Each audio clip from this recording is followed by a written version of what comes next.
welcome back to the Lanier Speedway for iRacing Racing. I'm your host, John Fraser. And we're here with John Fraser Jr. And we're getting ready for the start. They're about ready to come out of turn 4. As you see, we got a kind of pause right now and to start. Now, on these, you're going to have, just for the feature, 2, 4. The one guy there, he's lagging, so that's 6, 8, maybe 8 cars in the feature.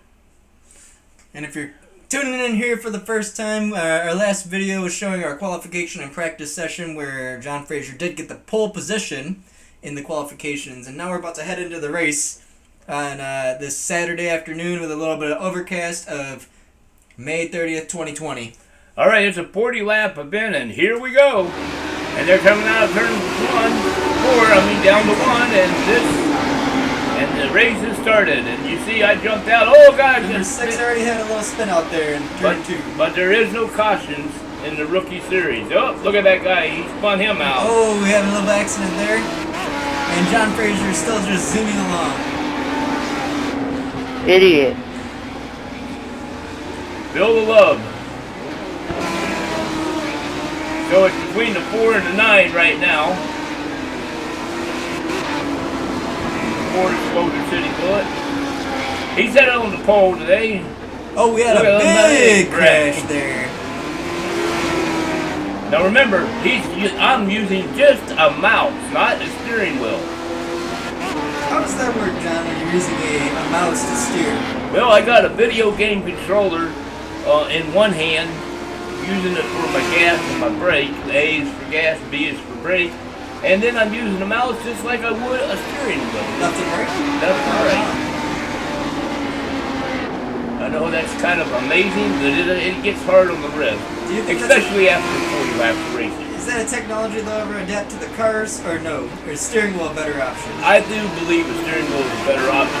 You can see, probably in our next video, the next Lanier race, I should have the steering wheel at that race, and I don't know if it's USA Speedway, and I'll be driving the legend car. That'll be our next video, and you can definitely see the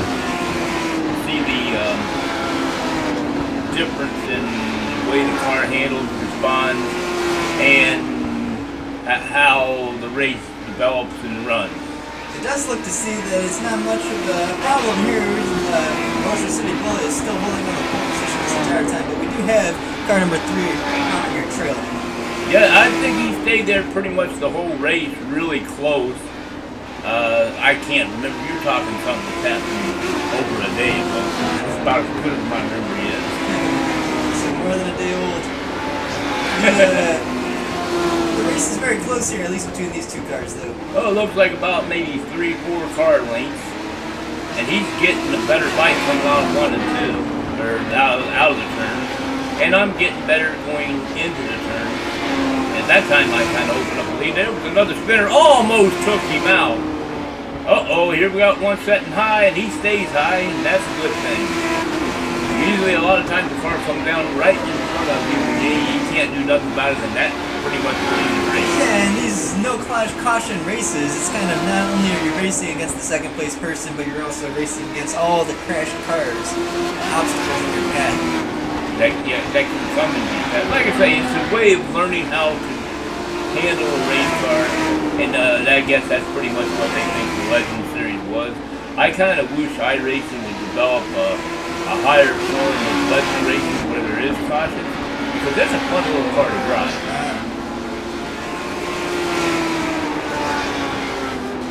But as you see, we're staying pretty close together, so it is a pretty entertaining race. We are 14 laps into the 40 laps, and he is right there. I don't know who the number 3 is, but he was right there. That last lap time was 15.334. That's the quickest one that I've seen yet. We're hitting 80 miles per hour down the straightaways. Well, again, it just boils down to, you also got, you're trying to learn, you're also trying to conserve tires, too. There's a lot of little factors that go into these little quick sprint races.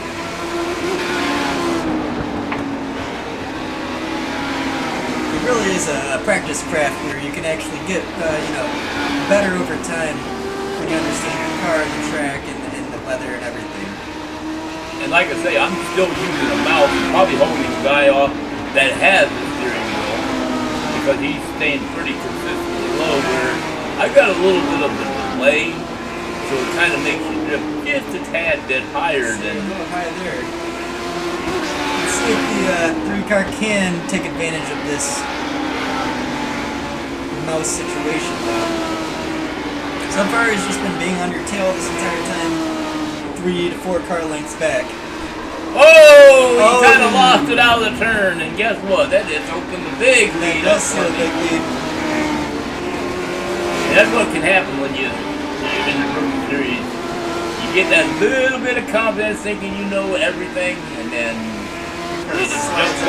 it'll jump up and bite you every time. Actually, it would happen a lot when you get a little bit better at it. Right. So the rest of the race is probably going to be boring. We're halfway through this race, lap 20.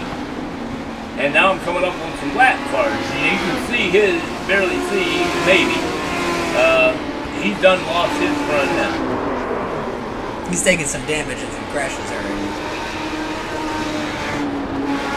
Now it's a hot rod. And there he goes again. There he goes again. Woo. He's flipping around there. It's lucky he made it out of that one in one piece. I wonder if he saw his house. I'm sure he saw his life in front of his eyes. Well, let me take it off the spectator view and let's go to the blimp. Let's get an overhead view here of the action. We do see a car pass there on the outside.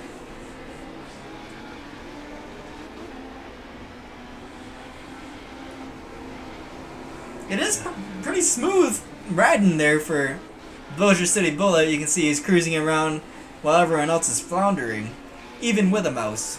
Yeah, so that's and props. His lap times are right around 15 5s, 15 6s, unless there's a car. I'm actually having a real good race right there. And there's the chase cam. You can hear me getting on off the gas a little bit better with that one. And of course I'm changing gears, so I'm dropping to a low gear. And that's, builds up the RPM so you can get out of the turn a little quicker. Some people like to do it at first, and then most of the time you don't. When I first started driving, I did it a lot. But I kind of got better, as you can see later on videos, that I never hardly drop out of the gears that I should be in. Do you maintain that just through throttle, or do you actually switch the gears manually? Well, I'm kind of an automatic driver, so it's kind of doing it for me. A lot of people do their own shifting, and it's probably a better way to go, but... you have more control. Yeah.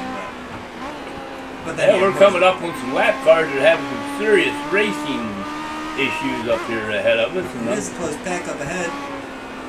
We'll see how the Bossier City Bullet handles these cars, especially when they're glitching out from latency issues. Yeah. And that happens a lot. You just got to be patient and hope you don't reappear right on your bumper. Now you don't have to worry about it. He almost caught you there in the comeback. And that's what happens in these races. A lot of times you'll find yourself getting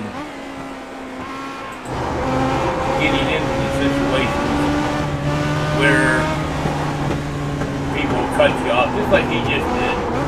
Him and I were running good earlier, but now he's trying to cut me off.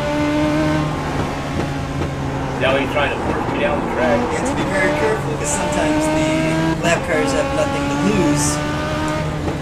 No, if they spin yellow, hey, I could put them right back on the lead lap and win the race. Some people are trying to build up what they call an I rating to get into a better class. Usually they don't really try that. I got off close to the wall that time. That 34 of 40. Coming to the final stretch here now. So basically you're trying to race, do well, place well, and not get in crashes, and that's how you end up raising your ranking to promote in the series. Yeah, and be able to get to bigger and better things. But as you see, I'm pretty much got this race under control. 4 more laps to go. We'll have to see if anyone takes him out or if there's a mouse slip at any point. This whole race has been very smooth, controlled, calm. I'm thinking that it's looking pretty good for the Bossier City Bullet at this point. Yes, I do believe he's going to get his first career win, and that's about what this video was about, actually, when I saved it. My first career win. I'll just go ahead and let you know that you pretty much figured it out by now. How did it feel to close out this one with a victory? Well, I was ecstatic, especially using a mouse. I couldn't believe it. I don't think I said anything on the mic. I don't remember. Like I say, I can't remember yet. Gosh, I don't even remember 20 minutes ago. You probably didn't have a mic at that point. No, I did not. Well, come to think about it, you're right. I did not have a mic. Therefore, I probably didn't say anything. And there it is. This is lap 40. Coming down for the checkered flag. And the winner is going to be the number 4. Bossier City Bullet for the win. Really was smooth sailing all along for this one. And let's see. And he pretty much, he lapped the whole field. There's the final running order. Maybe you can see it, maybe you can't without it. But the Bossier City Bullet finished first. Charles Ropes in the number 9 finished second.